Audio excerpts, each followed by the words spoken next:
Hey everyone, Mr. Happy here, and welcome to Mondays with Mr. Happy, aka Mr. Happy Mondays, the weekly Q&A show where you ask me questions and I answer them. I don't have anything too fancy to say at the beginning of this one. The only thing I want to say for certain is I'm doing a sponsored series for Opera Omnia, and there's going to be a bunch of videos posted this week. This is an NVIDIA Shield tablet. I was planning on playing it, and then I had the opportunity to do something sponsored for them, so I waited a little bit before I started. But be sure to check those out. This week, I've been enjoying it a lot. I've been streaming for like 5.5 hours right now, almost 6 hours. And if I've been playing 14 in Monster Hunter with this in front of me, just tapping away at it, like during load screens or when nothing's really happening at the time. So be sure to check those out, and be sure to be on the lookout for the rest of the series. Will be coming out on YouTube. Plus, I'll be doing some live streams of it on Twitch.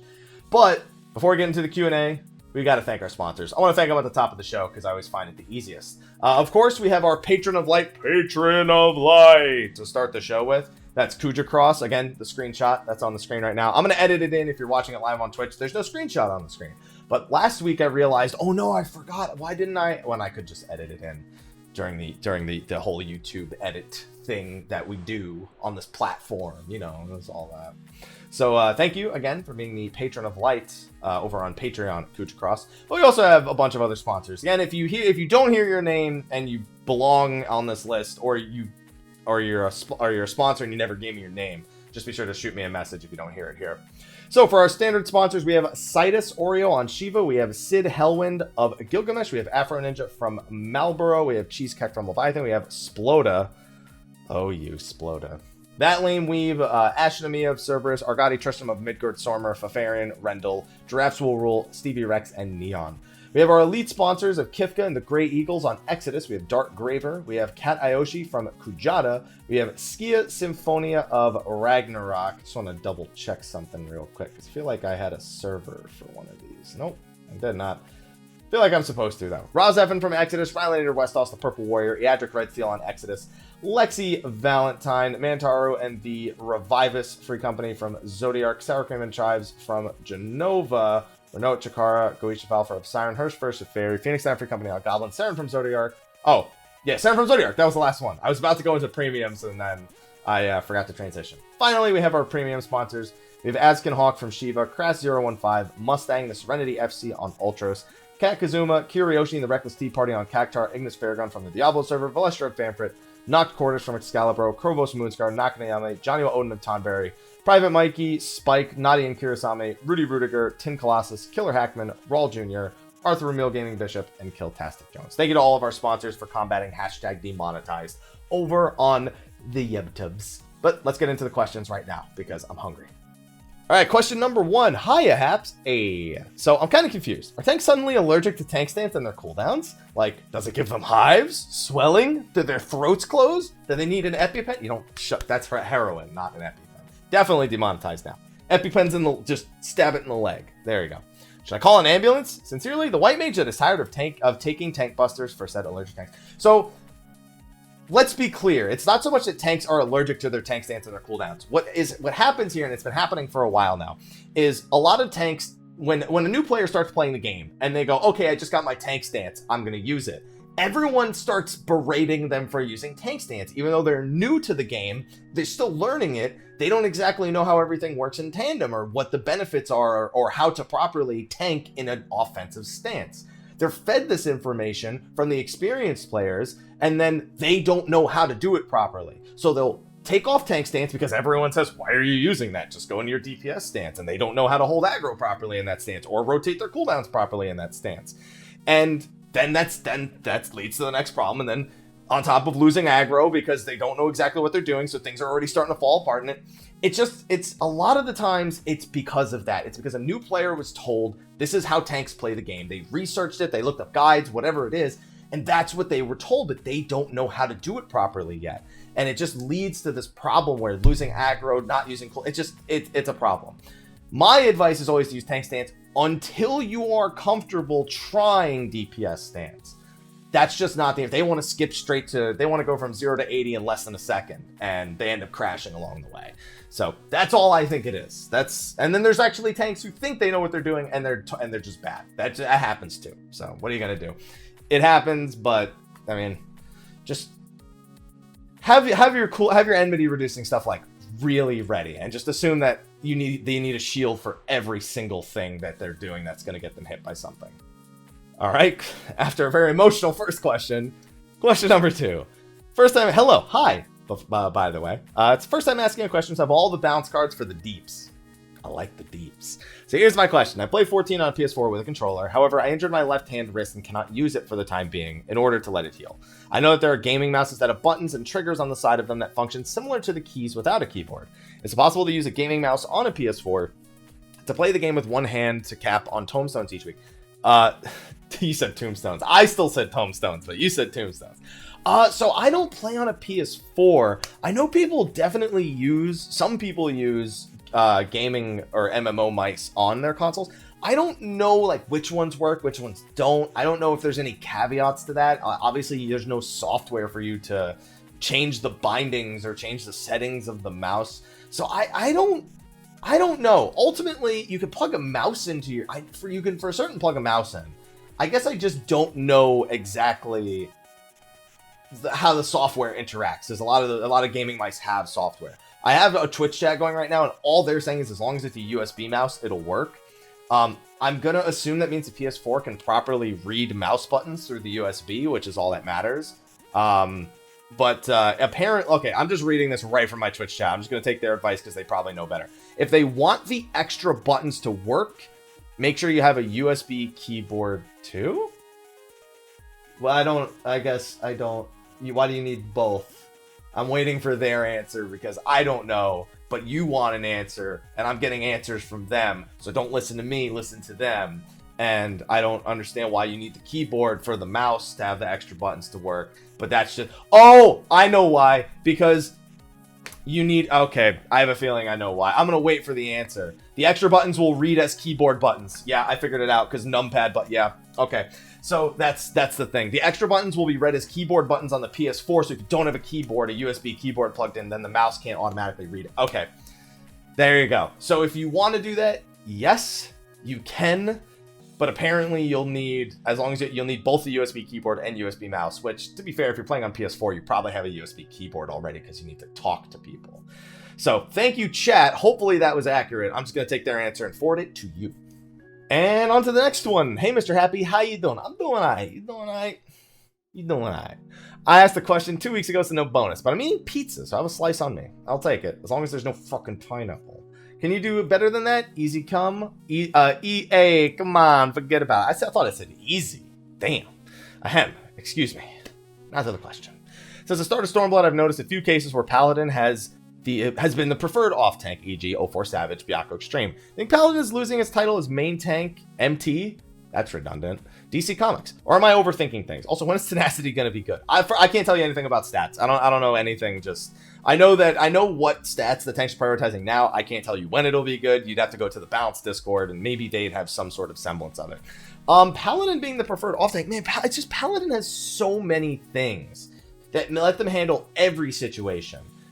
Some tanks just do better. They either have better enmity generation at the start of a fight, or they have better cooldowns for the start of a fight. Warrior ends up being that way a lot of the time.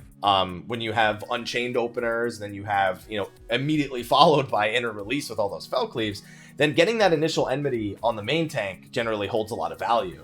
As opposed to the way a Paladin would start, which isn't nearly as front load heavy on enmity. So that's one reason why it usually starts out that way. Then you have things like being able to cover the main tank and use a cooldown, throw interventions on the main tank. You have tank cooldowns for the main tank. Not only are they probably having higher enmity overall, which is safer for the fight, and potentially even dealing more damage from the main tank role than they would be dealing from the off tank role, but Paladin itself is just crazy. It's just so crazy good. Like the DPS nerfs, no one even remotely gave 2 fucks. About 8 seconds after the service came on, they're like, am I still a Paladin? I have this, I have that, cover, intervention, hollow. I'm good. Fuck it. You can take 50 potency away from anything. I don't care. And yeah, it's just a combined, just those things combined that really let it shine in those circumstances. Number 4. You doing alright? I'm doing alright. You doing alright? I'm doing alright. 2 questions. Is main healer and off healer still a thing? No. No, it's like that used to be a term back when it was literally White Mage solo heals the fight and Scholar Fairy helps out. it's not so much a thing anymore. Like, the use of off-global cooldowns now is the most important thing, and coordinating that. But nowadays, instead of it being one healer who's designated main healer, and then the other healer just being like Scholar, like a full-time DPS, nowadays what the high-end players do is both the healers try to output feasibly as much as possible. White Mage still kind of takes on the role of like big AoE healing with Cure 3 and Medica 2s and Plenaries, but you know, your Scholar is still doing things like, you know, doing their emergency tactic suckers, throwing up shields, you know, Indoms, Lustrates, Excogs, like it's really about the off-global cooldown control, and when there aren't off-global cooldowns, or off-global cooldowns aren't enough to handle a situation, then you start diving into that responsibility. But it's definitely much less of a main healer, off healer thing nowadays. It's really about coordinating the use of those off GCDs. As for the second question, I've always played healer and sometimes tank, but the DPS jobs always seem too difficult. So I'm wondering what the simplest DPS job is, in my opinion. My opinion, you've already played caster, you're used to having cast times, and of the 3 casters, Red Mage is the easiest. Red Mage probably is the easiest job across all the roles, but the fact that you have some experience dealing with stutter stepping for casting and managing your casts versus your movement as a healer is definitely, I think, it's something that'll lead you into Red Mage very easily. It obviously plays in a much different way than a healer does, even though you do have Vercure, so you might feel a little bit at home. I think your best bet is Red Mage, if you're looking for something that'll ease you into DPSing. Alright, number 5 is very straightforward. Yo, Hap, for this week, have this volleyball named Bob, so I got one easy question. Do you think SE is ever going to let us glamour anything? So, that was a hell of a run-on sentence, but I'll do what I can for you. Thanks for Bob, by the way. He's no Bill the Crab, but I'll take him. So basically you're asking, will they ever let us glamour regardless of role restrictions? I think maybe like as we approach the 9 or 10 year mark of the game, it's a possibility, but not in, I guess, a means that I don't expect it. I wouldn't expect it anytime soon. It would really, I feel like, be towards the end of the game's life cycle, where it's like, all right, do whatever you want, kind of thing, but not anytime soon. All right, number 6. Hey, Haps. Hey. I got turn 3 in my Wondrous Tales this week. Oh, turn 3. Easy soloable nowadays, of course. Most of the Wondrous Tales is pretty good for solo, as long as it's not... Well, some of the stuff isn't, but a lot of it is. To me, it seems like turn 3 is almost the total opposite of what today's raids are. No boss fight, just an infiltration, moving deeper into the coil, serving the story in a way that perhaps we would now get a solo instance. So you want to know what's funny about turn 3? It in no way serves the story. There's not a cutscene before it. There's not a cutscene after it. However, it does create a degree of laughable immersion. It's not a great degree of immersion, but at least when you travel 500 feet underground, at least you've experienced some of that. I'm sorry, 500 yalms underground. Omega is basically a bunch of trials with sail there. That's what raids are nowadays. I've always been a proponent of the way 24-man raids are done. I would love that for 8-man raids as a whole. The reason they've said they don't do it, and I know that's not exactly what the question is, the reason why they say they don't do it where they have all the raids is because they don't want people leaving in the middle of a raid because they got the loot from their boss. So I guess your solutions are have any loot drop off any boss, so people are incentivized to do all 4 bosses, but the loot from individual bosses is less coveted, like a weapon or something like that. Or what's it called? Or section them off so people are only ever queuing for the bosses that they want to be, that they are already going after. So I feel like you can, my air came on. I feel like there is the downside of having the 24 minutes where people can leave after a boss. If you do it like that in 8-mans as well, but it's so much better, man. It's so much more exciting to go through a raid when it's like that. And then also, I guess they would have to deal with the fact that cutscene watchers in the middle of the raid is probably another thing. They could just make them unskippable, I suppose, or I don't know the way they want to do it. I guess with normal versus savage, I guess it depends, but yeah, I guess it has its own train of issues when they try to do it like that.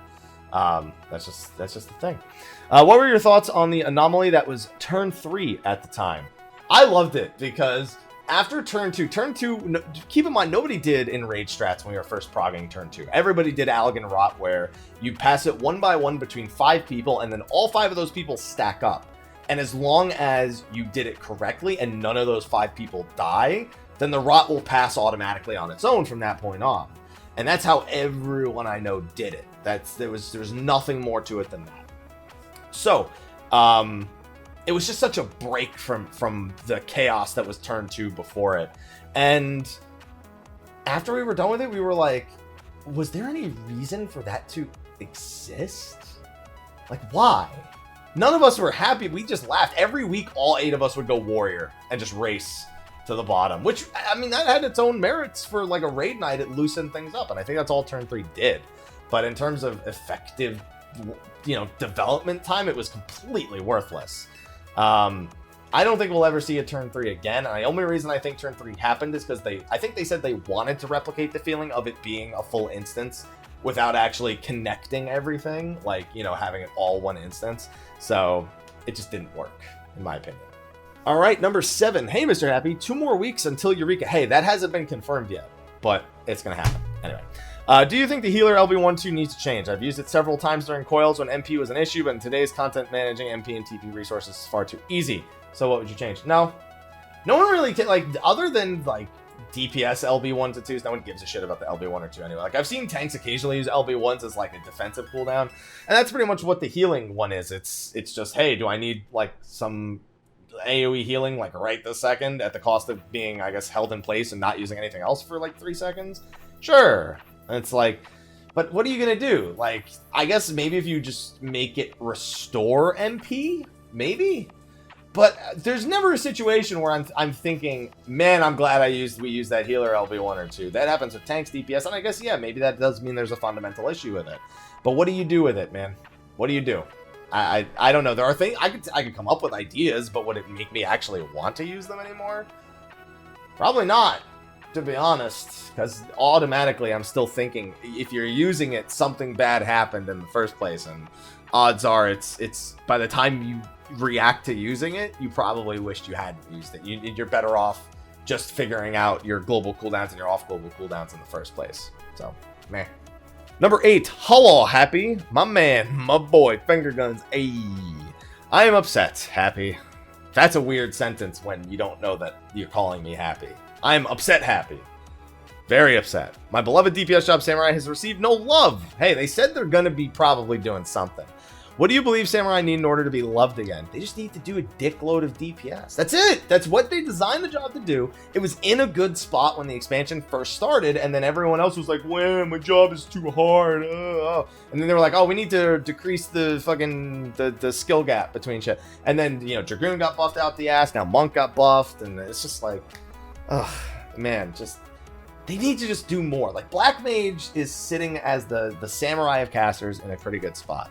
Samurai is not like dead weight, but when you have a job like Samurai, a job that is entirely dependent, like what it brings, it has like Feint and Goad. Fucking fantastic, right? When you have a job that only essentially brings DPS, every person playing that job needs to be at the highest possible level to make it worth playing. If you are someone who is a subpar, like 50% of the way effort Samurai, there's nothing else you're offering the group except 50% dead weight. That's the problem. That's why raid utility is safer to bring, because even if the player isn't perfect, the other players are benefiting from something that they're bringing to the table. And I mean, I don't know why they, after a full expansion of Monk basically being like, haha, Mantra, who gives a shit, and everyone else laughing at the fucking int debuff because Dark Knights had it, and then they just, it's like, that job was just pure DPS, and that's all it was. You failed at it once. Why did you do it a second time and try to master it? That guy's also really upset. Why did you do it a second time and then still not take the same precautions that you didn't, like, you just did the same thing. It just didn't work, man. And I don't know. It makes me want to comb my hair. That's all I know, because it looks like shit on the camera and I can see it. But it aggravates me. Just either give them utility or put them well and above everyone else's DPS. They're already up there. They just need to get pushed a little further. All right. Question number 9. Hello, Happy. Hi. Wow, immediately bolding the question. I was going to read it, but thank you. Do you have any games that have an auto kick from FC? Well, I'm assuming you mean guild, because no other game has FCs. They have guilds.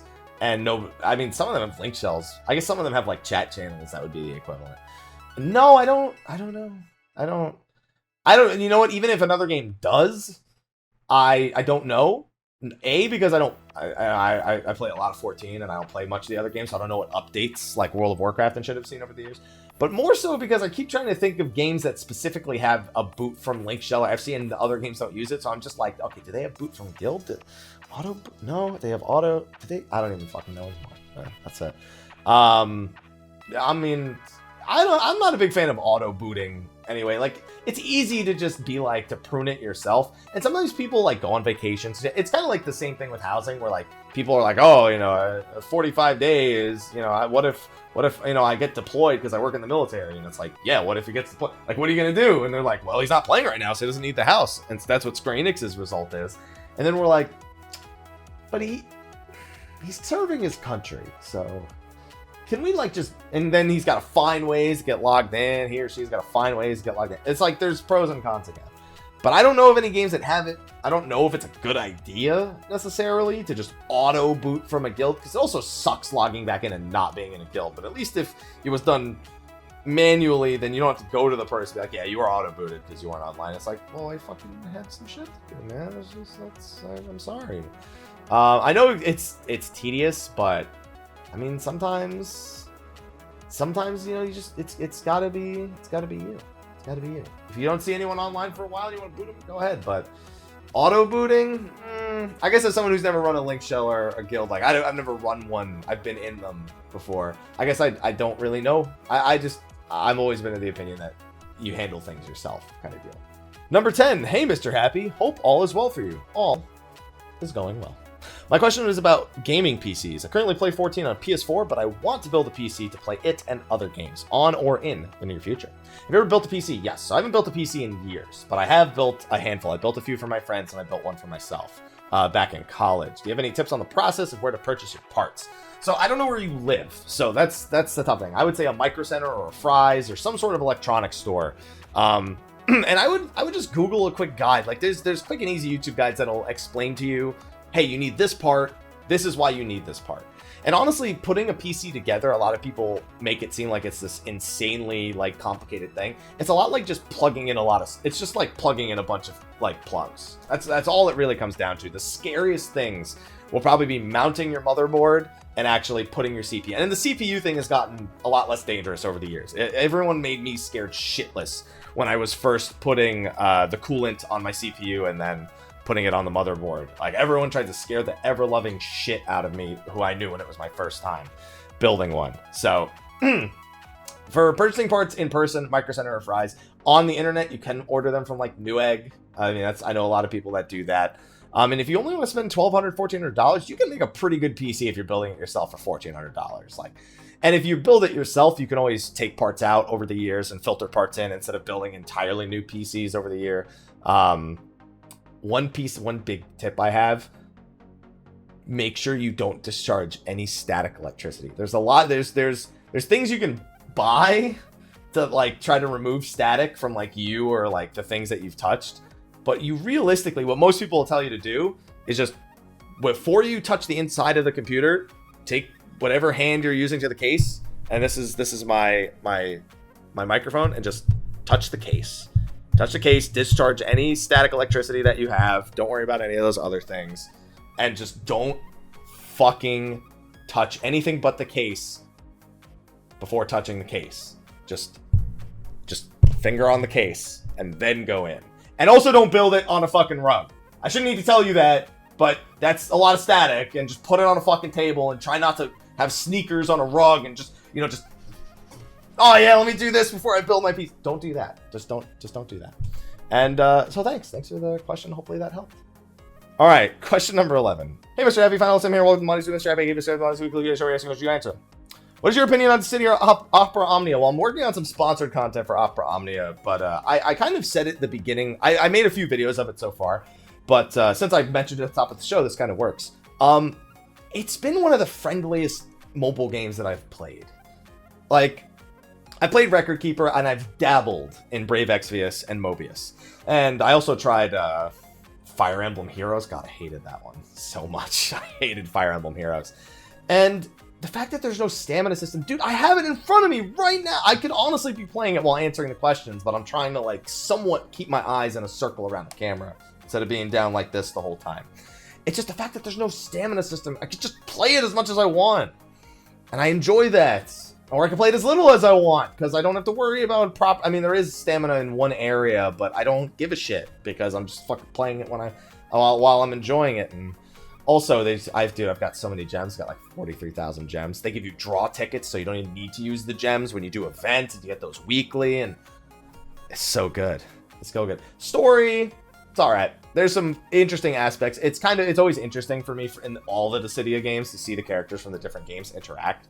This one has a lot of that, and there's some themes that carry over fairly well from the individual games, and some appearances of characters that are done quite tactfully, I feel. How many hours? I don't know how many hours it took. I did complete up to and through Chapter 5, which is as far as the story goes.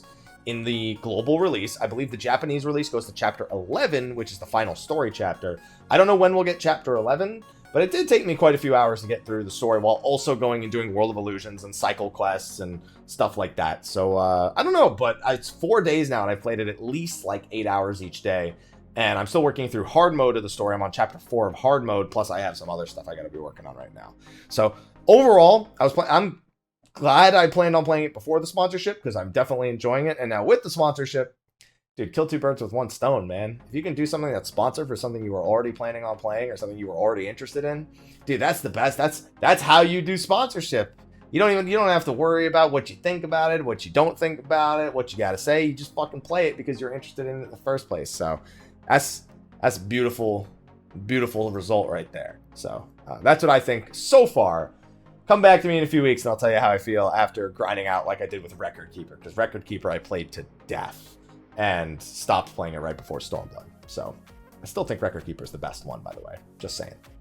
Question number 12. Hey Haps, how you doing, good sir? I'm doing alright. You doing alright? I'm doing alright. Please accept this bonus of any food of your choosing delivered to you whenever you want. Oh, there's so many steaks, so much meat. Now to the questions. Oh man, you got a few. You have two. Okay, you have two questions, and then okay, because one's a part 2. Okay, so one, I can't find any reliable source about secondary stats. Go to the Balance Discord. That's a nice easy one. They have more definitive answers than I will ever give you on any job and its stats. Just Google the Balance Discord Final Fantasy 14 and you should find it. They will have all the correct information for you. By the way, why the Fury Tombstone gear has so much skill speed? Fury? Is that the name of the set? No, it's some other set. I'm assuming you mean Mendacity? Yeah. Oh, by the Fury. I understand. Because Monk. Yeah, I get it. Never mind. By the Fury. Because I saw Fury and Tombstone next year. I was like, Fury? What? Alright, whatever. I don't know. It's fine though. But anyway. 2, not your favorite topic, but come on. We all know Glamour is your endgame. Alright, skipping that question. No, never mind. Glamour Dresser, at the moment, I'm afraid to put any gear in it, even though I'm fine with items losing and becoming replicas. Are they working on a way to let us actually take items out? According to the latest live letter, they are working on a way to let us take the items back out of the dresser as well. We'll see, but if you're scared to put them in now, you could just wait.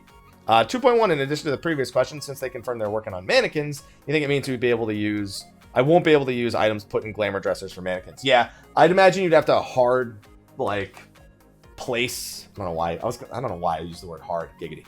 I'd imagine you'd have to actually place the physical item on the mannequin and not through the Glamour Dresser. So yeah, I would imagine the answer to this is yeah. I'd imagine you can't use the Glamour Dresser. That's the answer. And 3, last question. I want to actually ask about weird stuff. Farm groups that can't even pass the first phase. Welcome to the online gaming community. Why are there so many fake farm groups? Hey, it's a farm group. Join me. You know what happens with farm groups? So a lot of the times the party leader has actually beaten the fight.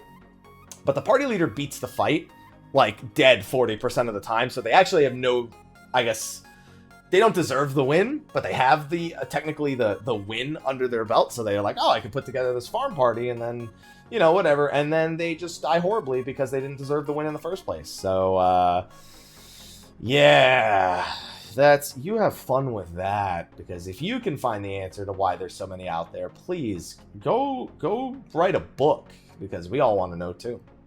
All right, number 13. Hey, yo, how you doing? I'm doing all right too. You doing all right? I'm doing all right. I think my cat. Oh, he's scratching a scratching post. Don't scratch the carpet, and we'll be fine. So recently, I've been playing catch up as I kind of skipped through the 4.1 story a few months ago. Okay, I'm gonna scroll up just because I want to read this before, you know, spoilers. We'll say. I asked you about the tank melds. I asked about the tank melds 4.2. I found they've changed quite a bit. Oh, if it's just about that, all right, we're good. I saw playing through the story, and I thought it was gonna be a story question without a spoiler tag. Play a mix of Dark and Warrior, but mostly as of the later 3.x, now nearly all of 4.0 and 4.2, I've been leaning towards Dark Knight. I don't know why, considering Dark Knight is easier to play and kind of out of the meta at the moment. But regardless, I love my Dark Knight. And I see how I play Warrior as well, and I've been melding into getting new armor sets. But with a quick Google search, I found a very mixed opinion with the community on tank melds. Most of the mixed responses are to Warrior, not to Dark Knight. Dark Knight has a little bit of freedom because the stat weights are about the same. Warrior wants crit, but Dark Knight and Paladin want direct hit. I was hoping you could help me out and let me know what the current meta as for a primary Dark Knight who also uses Warrior melds. So if you're using the same set on both your Warrior and your Dark Knight, you have two options. From what I understand, again, I think your Google search is probably the better thing because you're probably finding what Warriors are actually discussing or what tanks are actually discussing. And you're asking me, a monk, about tank melds, and I don't think this is going to result in the best of answers, but here's what I've been told. I'll give you that. That's not what I was told. I wasn't told the honk. I've been told Warriors want critical hit rate and determination. They've moved away from direct hit, and that's it. For Dark Knights, oh, now he's digging at the carpet. No, wait 2 seconds. Let me answer the question on Raha. Dark Knights can either go with the crit like they have with the Warrior set, basically meaning they can share a set with Warrior and still be okay, or they can go with direct hit. What most people have told me is that if you're mostly only playing Warrior Dark Knight, make a set for the Warrior and just use it on the Dark Knight. If you're mostly playing Dark Knight with your Paladin, make a direct hit set. If you're playing all three, you have the option of making 2 sets or I guess in that case you got to choose which set you want to wear most. So that's what I've heard. That's what I've been told. So that's the best I can tell you. Like I said, your Google searches are probably coming up with answers from tanks and not monks. So I would try finding out information that backs up that information that I just gave you. But I wouldn't take this as the definitive answer. I would still go out searching. Again, I've mentioned the Balance Discord a few times here. They're a great place to look for that kind of information. That's what they do all day, every day. So thank you for your question. All right, number 14. Hey, app. Seems like Square Enix really loves homeless PO. I thought you said homeless pedos for a second. I was like, what? And then I was like, what? Okay. They lift the private housing restriction. Finally. Yes, they will be in a couple of days. All right, so we got a roulette here. All content unlocked. A tiny thing about Ninja and a question regarding your videos. I'm going to take that one because I have no idea where that one's going to go. You started to renew some of your older videos for your best year, for example. Why don't you just make a part 2 instead? Because it's pretty much all the same information. A part 2 would imply that it's... excuse me, I'm starting to feel like I need something to drink. I still got some coffee. Let me do that. That's not going to help at all, but still. Okay, maybe it'll help a little bit. So a part 2 would pretty much say, hey, I made a part 1. Here's like one new thing that'll take me like 50 seconds to explain. Remaking them means all the information is still in a singular location in terms of videos. And it basically means that you don't need to watch 2 separate videos. I know it seems like it's only another minute, but when you're considering accessibility of videos, making videos that are 2 parts, there has to be a good reason. Like there has to be a bulk of information in both parts or a bulk of the entertainment in both parts or in however many parts it is you're making to whatever content you're making. If you're just adding like a minute on top of a 4 or 5 minute video before it, that's not really worthy of a part 2. I'd rather just remake the first video and then throw in the new information or the stuff that's popped up in recent time into the first video. That way, all of my videos are in one place. I don't need to worry about does someone click on part 2? Do they not click on part 2? I won't know. So I just would prefer to have it all in a single video than in 2 separate videos, with one being significantly shorter. All right, number 15. Hello once again, Mr. Happy. Thanks for answering my monk question last week. Also, no bonus, but you already knew that. I did. Here I am asking you the other side of the 14 spectrum, crafting. So I'm going to go to the next question right now. All right, let's see. Specifically, desynthesis. Hey, I know that thing. I have another 3 questions regarding this topic, so if you don't answer them all, that's fine. All right, let's see. When I'm sitting at a desynthesis on most of my crafters around 158. Do you know of a spectrum of gear locations that will get me to Stormblood gear desynth ready? So keep in mind that if you want to max out or get towards Stormblood levels of desynthesis, you can only really do 3 of your desynths. There's a hard cap on 2 different aspects about desynthesis. There's a hard cap on how much a single craft can reach in terms of level for desynthesis, and there's also a hard cap on your character's total desynthesis levels added up. So you said on most of my crafters, if you aren't already there, you're really close to getting to the point where you can't increase desynthesis anymore. So I would pick 3 that you want to level above all else, if I'm not misinterpreting this, and make those your priority above all else. A spectrum of locations, though. 158, that's Heavensward territory. So that sounds like Allied Seals could do it. I'm sorry, Centurio Seals could do it. That sounds like you're getting very close for some things to be able to do like Expeditioner sets for like Weaver and Leatherworker, all the old Glamour sets around that item level. For armor, I don't know what furnitures are around them. So unfortunately, that armor does a lot of furnitures or gloves and headpieces that are armor specific. Sometimes body pieces are armor specific.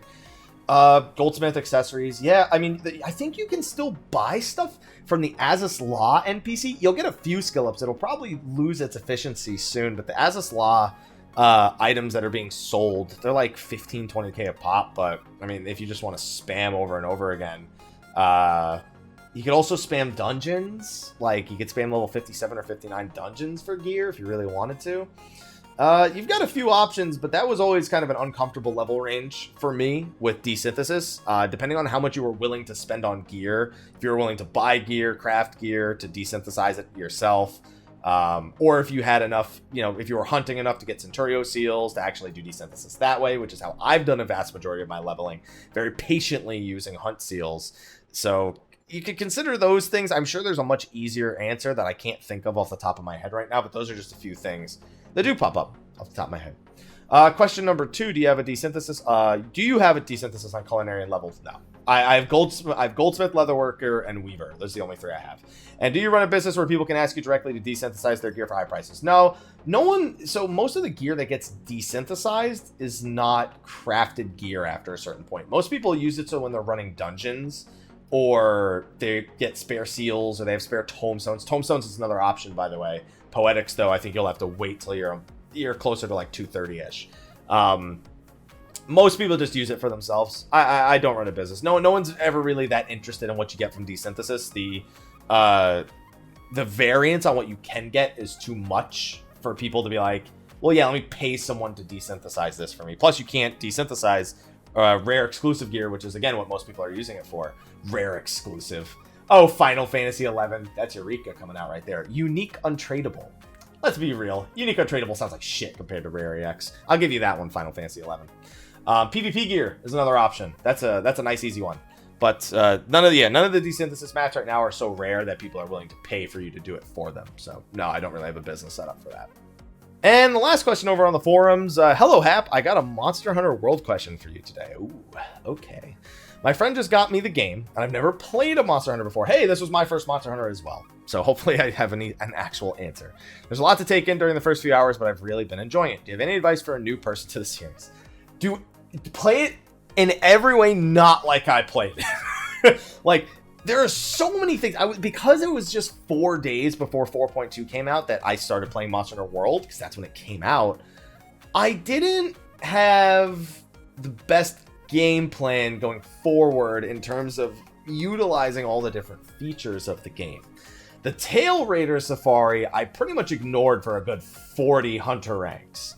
The optional quests that got me things like more, especially upgrades to recipes that you could actually make, the different ingredients you could have access to, the botanical area that actually lets you fertilize and cultivate items that you use to craft like traps and stuff. I didn't do those. Like, Get those optional quests out the way. You're going to think, oh, I have all these materials and I'm not using them, but you end up, you just wish you had the whole time. You wish you'd stopped and mined that outcrop. You wish you'd stopped and picked up that plant. You wish you'd stopped and grabbed that bug. You don't know it yet. You don't know you'll want those things because they're so all over the place that you're like, oh, they're just distracting me. But for the love of God, do the quests that unlock stuff. Make sure you have your cultivations, your harvesting going all the time, your Tail Raider Safari going as soon as you unlock it all the time. All those things that gather shit for you and you gathering shit, don't ignore it just to go kill the big scary monster faster. Just do it. All right, do the side quests, do the optional quests, investigations when you're getting further into the game. Just and also if you're at 5 vouchers, use one. That way, when you get your next one next day, it doesn't go to waste. That's another thing. But yeah, just do it, please. Like I didn't, and I hated myself for it later. So please, just do it, just please. But anyway, that's the last question from the forums. I think I've got time for 1 or 2 questions from the Twitch chat. So let me turn this off, and I will go on over to the Twitch chat for some questions. If they have good ones, if they have shitty ones, then I fuck them. I won't use them. But yeah, that's fine. Twitch chat, don't have shitty questions. Let's go. All right, so the first question we have from the Twitch chat, what are your thoughts about yet another useless piece of content in 14? Astrologos currently has 50+ minute queue times, while Seal Rock and the other frontlines have queue times of under 10 minutes. Yo, that's just because everyone realized that Seal Rock was one of the best things we ever had. And they're just going back to the superior one. I don't think they made something useless. I just think that people didn't want something like that. People's are just, can we just get a normal PvP mode? Can we just get the capture the flags? You know, we had, the capture the points like Seal Rock, the way that you fight over them. And their spawns are rare and their spawns are random, I mean. Well, I mean, they're rare too in Seal Rock. You get the different quality ones that make it a dynamic experience. It's not the same exact thing every time. It's just a better mode. They just need to stop trying to do these like incredibly fancy things. Astrologos isn't at its core a poor thing, but it just has so many balancing issues. And a lot of the times it feels like the impact of player versus player doesn't matter as much when you have giant fucking machines that can two-shot people all over the map. Even if players are using them, it's just not as satisfying as the player themselves being responsible for the friggin' PvP itself. So I think they need to just get back to their roots, focus on that aspect of PvP, get people fighting over objectives, get people focusing on defending objectives, and don't make the objectives targets. You know what I'm talking about. I'm looking at you, Shatter. Don't make the actual objectives targets. Make them objectives you fight over, not targets that you actually attack. Please. But I don't know. I feel like they keep saying they're going to make changes to Astrologos, and I don't know what the fuck they're going to do. So, cool. People are doing Seal Rock again. I like it. All right. The one question I had about the PvP maps, the only one that I felt like including in the video, did handle a bunch of other little questions in there, but they're all topics I've hit a million times, so I'm just going to only include that one from the Twitch chat in the video. But thank you everyone for watching, and again, thank you to our sponsors over on Patreon for combating hashtag demonetized on YouTube. You guys rock. But I'm hungry. My cat is being an asshole because he's hungry. So I'm going to wrap up the YouTube side of things. Twitch, I'm going to spend a minute or two looking for somebody to host. So hang out and then go hang out with whoever I decide to host. But thank you everyone for watching this week. Be sure to go ask your questions in the description of the video. Go to the forum thread on the Dream Network forums and ask your questions there. Do it. Or show up next week on Sunday for the Twitch stream. But I will see all of you fine ladies and gentlemen next week for the next episode of Mondays with Mr. Happy. And well, I'll see you then. Until then, have a good President's Day if you're in the States, and otherwise, take care.